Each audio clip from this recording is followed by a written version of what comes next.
Κεφάλαιο Αναρχισμός, Χριστιανισμός και Νίτσε.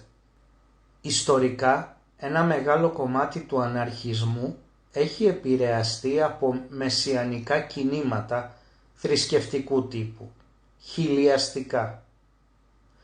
Όλη η σοσιαλιστική οικογένεια, όχι μόνο ο αναρχισμός και ο μαρξισμός, έχουν μέσα αυτόν τον μεσιανικό σπόρο, ότι ο παράδεισος είναι η κοινωνία στη γη και ο Θεός το προλεταριάτο κτλ. Θα έλεγα ότι υπάρχουν πολλές ερμηνείες του χριστιανισμού.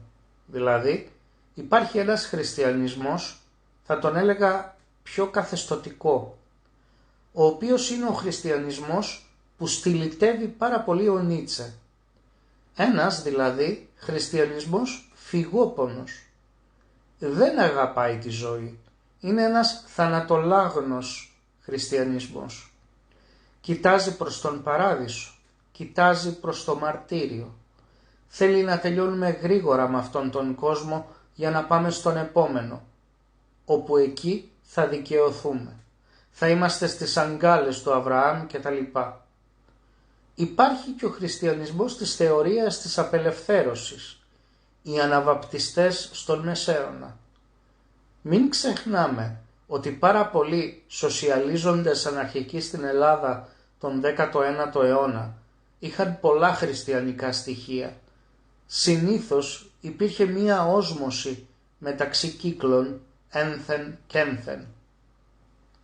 Υπάρχει και ο χριστιανισμός, πάντα με την έννοια του διδάγματος του Χριστού, του παραδείγματός του κτλ, που θέλει να πραγματώσει τον παράδεισο από τώρα, αλλά όχι αποκλειστικά επί γης.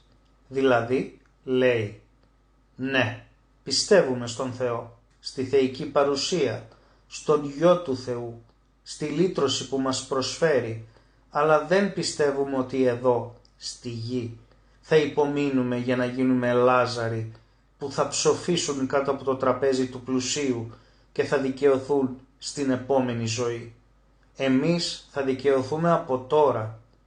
Εδώ θα φέρουμε τον παράδεισο και από εδώ θα πάει όπου πάει, ας πούμε. Θα έλεγα λοιπόν ότι υπάρχει αυτή η πολύ ενδιαφέρουσα ερμηνεία του χριστιανισμού σε σύγκριση με τον αναρχισμό. Αφήνω έξω τάσεις, τις λεγόμενες αναρχοχριστιανικές, που το κυρίαρχο ρεύμα είναι το πασιφιστικό. Υπάρχουν όμως και τάσεις που είναι αρκετά συγκρουσιακές και σε επίπεδο φυσικής βίας. Το ενδιαφέρον λοιπόν είναι αυτό, το πώς σκέφτονται την κεφαλή της Εκκλησίας. Πού είναι ο Χριστός? Αυτός είναι το κέντρο της ζωής για τη χριστιανική κοινότητα. Και το πώς σκέφτονται το θάνατό του, τη ζωή του και την Ανάστασή του.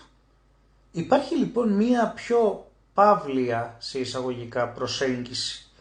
Αυτή που και ο Νίτσε πολύ πολέμησε και πολλοί αναρχοχριστιανοί.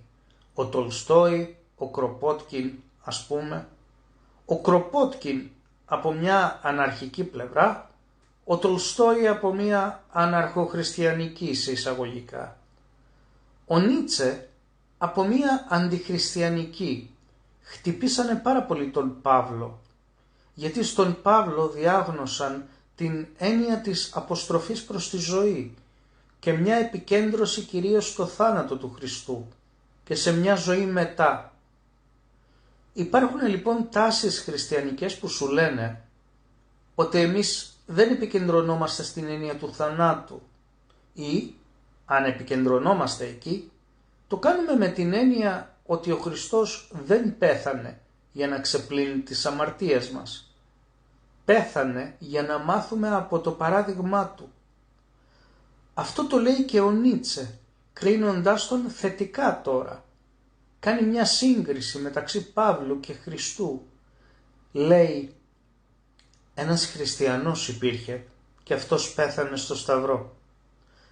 Μετά τον Χριστό, χριστιανοί δεν υπάρχουν. Υπάρχει αυτό που έφτιαξε ο Παύλος.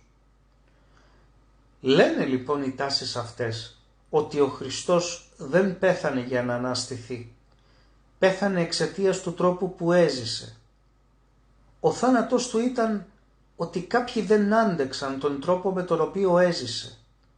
Το παράδειγμα που έδωσε το θεώρησαν απειλητικό, το θεώρησαν επικίνδυνο και τον σκοτώσανε. Κάποιοι χριστιανοί αυτής της τάσης παίρνουν αυτό και λένε ότι ο Χριστός πέθανε ως απότοκο του τρόπου που έζησε και αναστήθηκε για να δείξει ότι αυτά τα δύο είναι αλληλένδετα.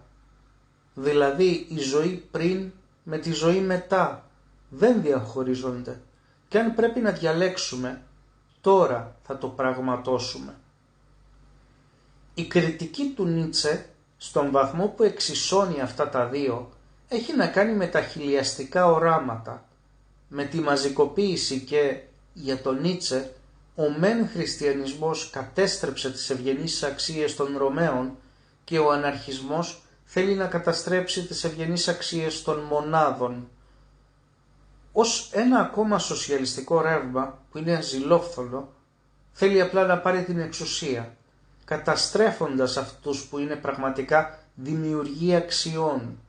Οπότε εκεί η κριτική του Νίτσε ταυτίζει τον χριστιανό με τον αναρχικό.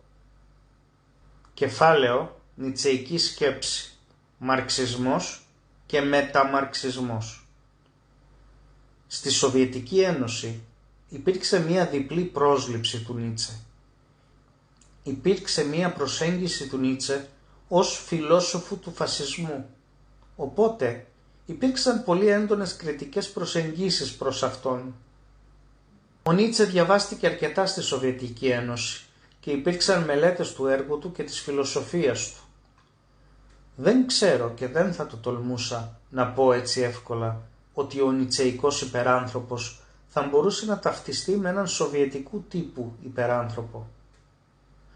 Ωστόσο θα έλεγα ότι βοήθησε πάρα πολύ όλη τη σοσιαλιστική οικογένεια και τη μαρξιστική, όχι σε επίπεδο εργαλείων, γιατί οι μαρξιστές είχαν και έχουν τα εργαλεία τους, βασίζονται πάρα πολύ στον Μάρξ.